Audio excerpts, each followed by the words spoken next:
This video is going to be about starting a new crochet project when working flat. So in rows, forth and back. The very first thing you will need to do is a slip knot. There are two ways to do it.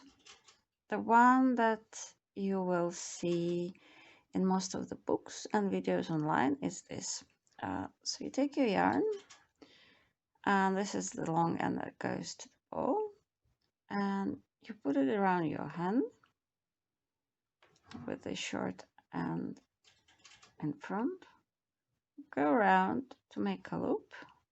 Use your thumb to keep the loop in place. Go with your fingers in the loop. Grab the yarn from the ball and pull it. And now you have your slip knot, where by pulling on the long end, you can make it smaller and you can pull it out. I, however, do it in a different way. So I put my yarn on my hand like I would for just working on a project. What I do, I insert a hook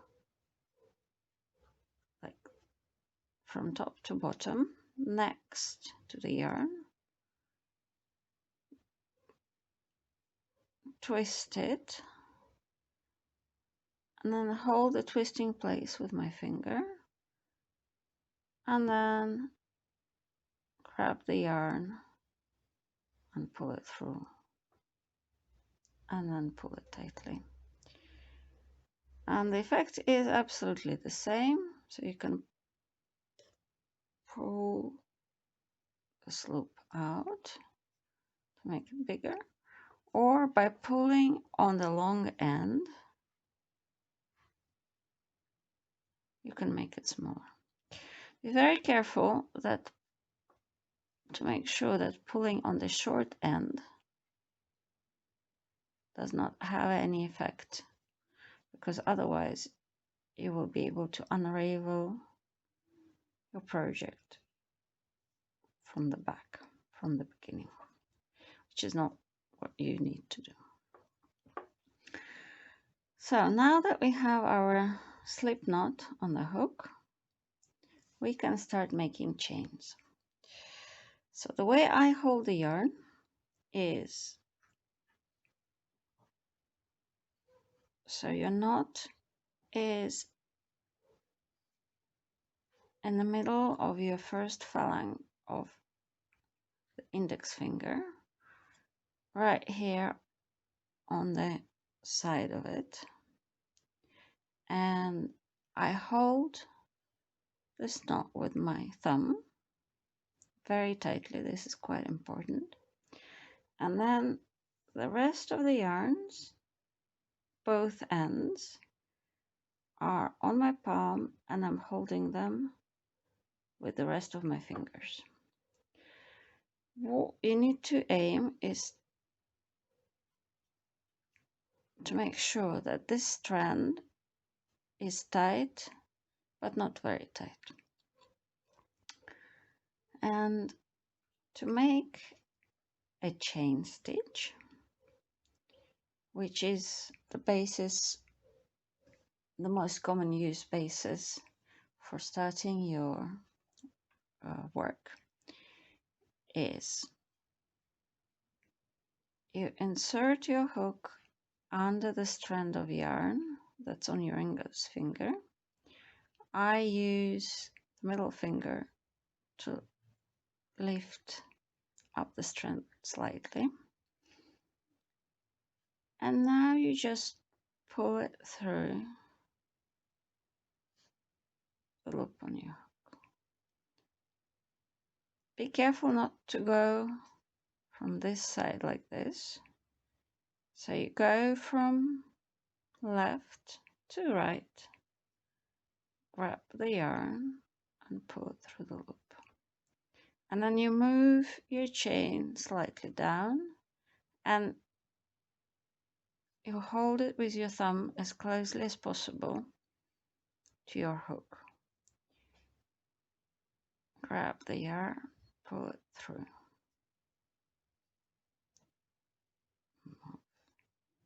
Grab the yarn, pull it through. A few important things. One thing is the position of your hook and its head. Do not hold it very far away because it's difficult to control. If your hook has a handle, hold it where the handle starts. If it doesn't, just leave yourself a little bit of space here. Hold it. You can also hold it like this, like a knife, or like this, like a pen. Depends on your preference. And the head of your hook should always be slightly towards the floor, but not like this. So towards you and slightly, ever slightly, towards the bottom. Not like this, not like this, always like this, parallel to your finger.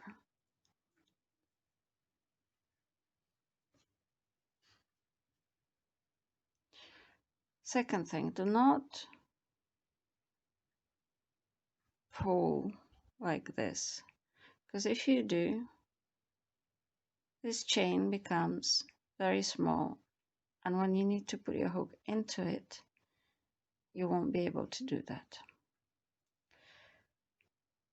And do not pull very tightly here, because otherwise making the next stitch will be very difficult. So your stitch should be quite loosely hang around your hook. When you're beginning, it's better to make looser the stitches that are loose rather than tight. And when you get into it, then you can start working on making them nicer. But having stitches that are too tight will make it impossible for you to work into them, lead to extreme frustration, and you will make things much more difficult for yourself than you should. One last thing, I'm used to holding the yarn like this, but a lot of people, especially a lot of beginners, they prefer holding their work with the thumb and the middle finger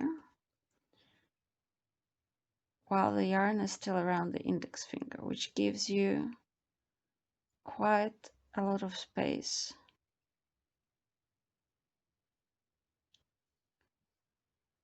to work with your hook. So now that we have a chain, you will need to work back and put some stitches into it. I will show you how to do that with double crochet stitch, but the same principle applies for any other stitches as well. So for double crochet stitch, we work in the fourth chain from the hook, or in a chain that your pattern says. And so for double crochet, we need a yarn over. We count the stitches. We don't count the stitch that is on the hook. We count the next stitches, and you can see them as sort of V's. So 1, 2, 3, and this will be the fourth stitch from the hook. Now you need to insert the hook into that stitch.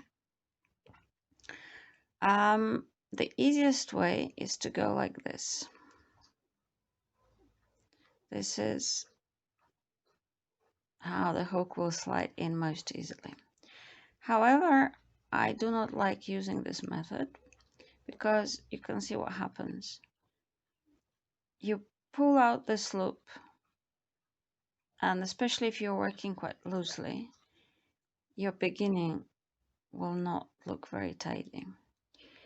So to give your stitch more stability, you need to put the hook under this top loop and this middle strand, so that only the bottom loop is under your hook. So when you look at it from the top, you have 2 bars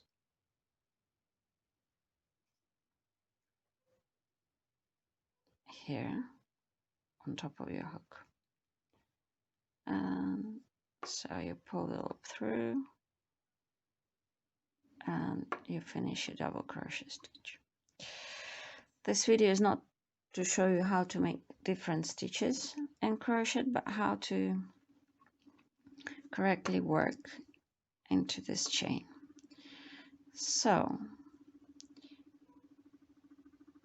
once again, I'll show you the anatomy here of a chain stitch. So every chain stitch is composed of 3 strands: the bottom one, the middle one, and the bottom one. And to work correctly into the chain, in my opinion, it's really worth the hassle. You need to put your hook under the top and the middle one, so that only the bottom one is below your hook. And then you pull the loop through and work your stitch. To make things easier, I always recommend, like if you try and work it up here, it's going to be very difficult. What you need to aim with your hook is this corner, because when you aim your hook in this corner, this is where the distance between the bottom strand and the middle one is the biggest. You will almost automatically go into the correct space.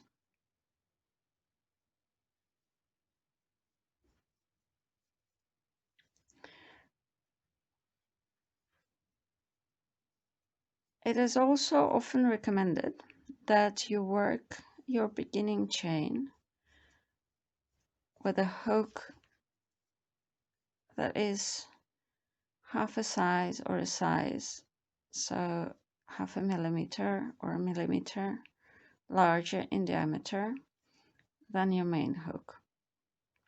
And this can be very helpful for beginners. I personally rarely use that because I find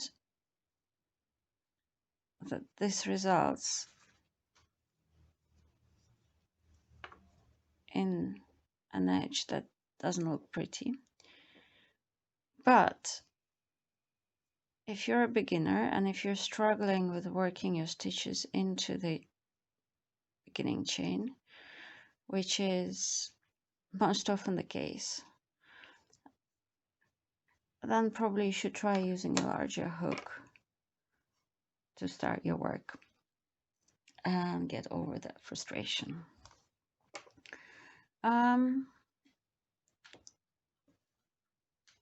There's also another way to work into a chain. I have very ugly scissors here, but I want to show you another way of working into a chain. So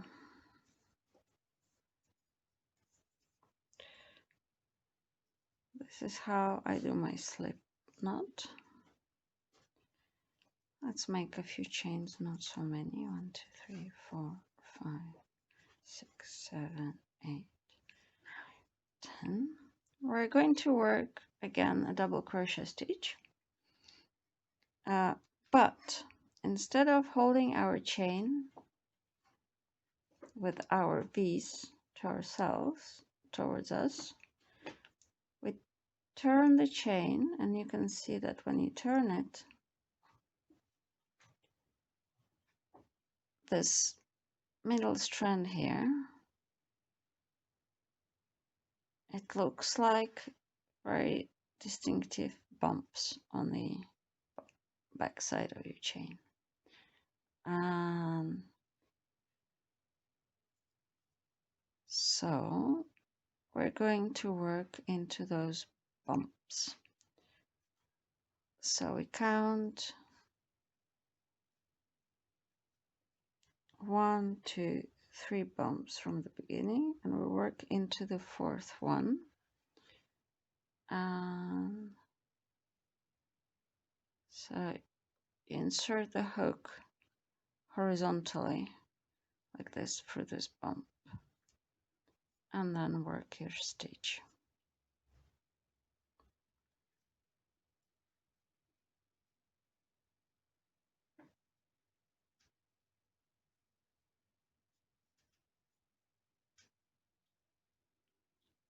So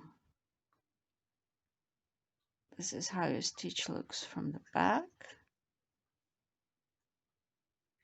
and this is your bump from the side. For me, it's easier to turn it sort of on its side so that I can see the bump clearly and put my hook through it.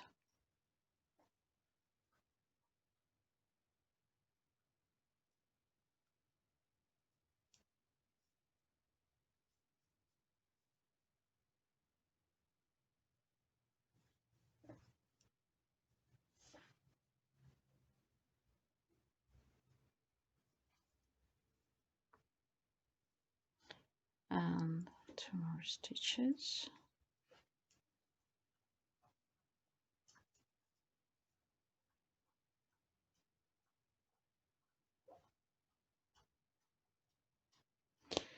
For me, this is a much slower way because I really need to work into the bump with the hook. Okay, let's like this.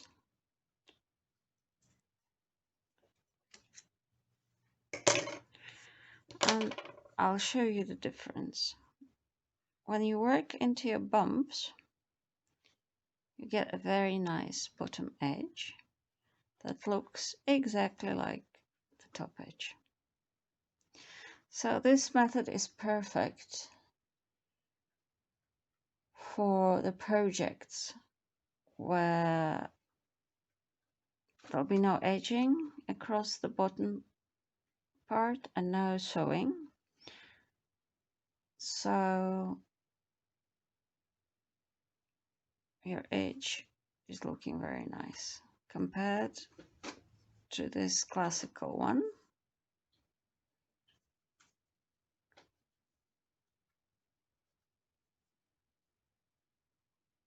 I have to say that working into the bumps on the back side of the chain does create a much nicer edge.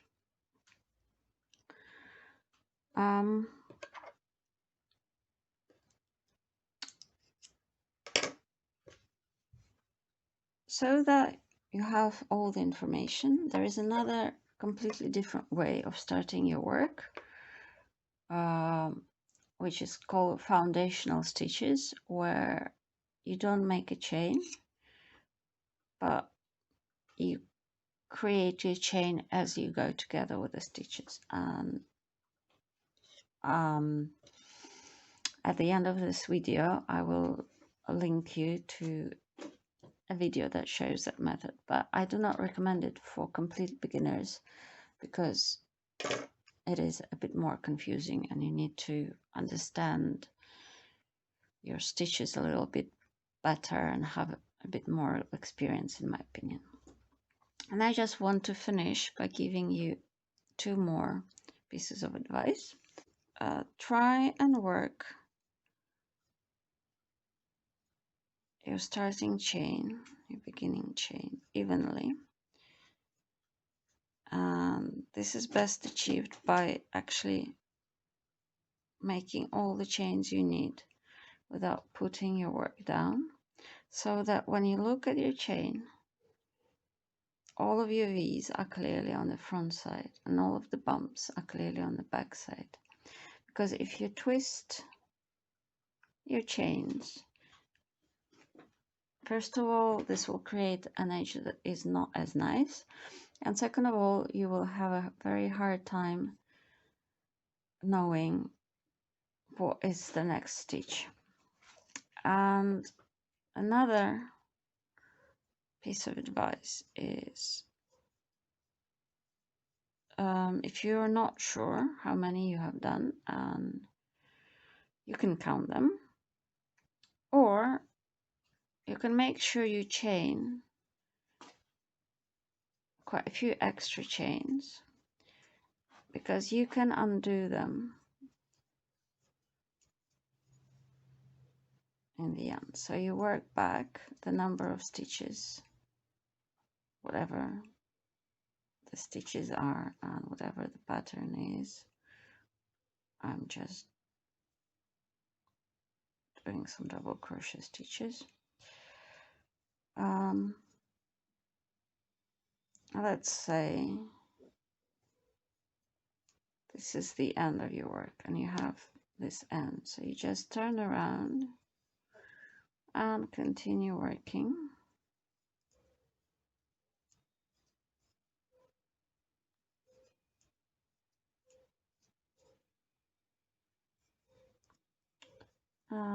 Let's say you finished your piece, you're sure that this is the correct size and everything.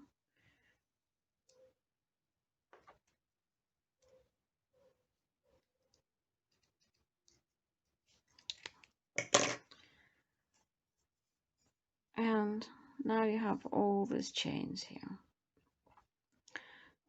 So what you can do is you can undo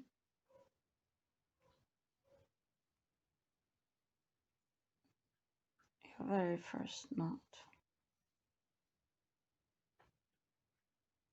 and then it will not unravel if you pull it, if you did a correct chain beginning, but you can unpick it quite easily.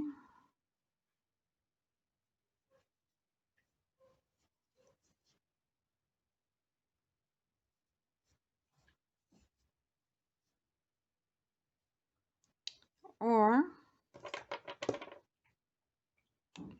I will not unpick the whole thing because it's too long. And then when you're onto the stitch that next to your work, just pull it tightly and you have your new knot here. Thank you for watching. If you like my videos, please subscribe to my channel and see you soon again.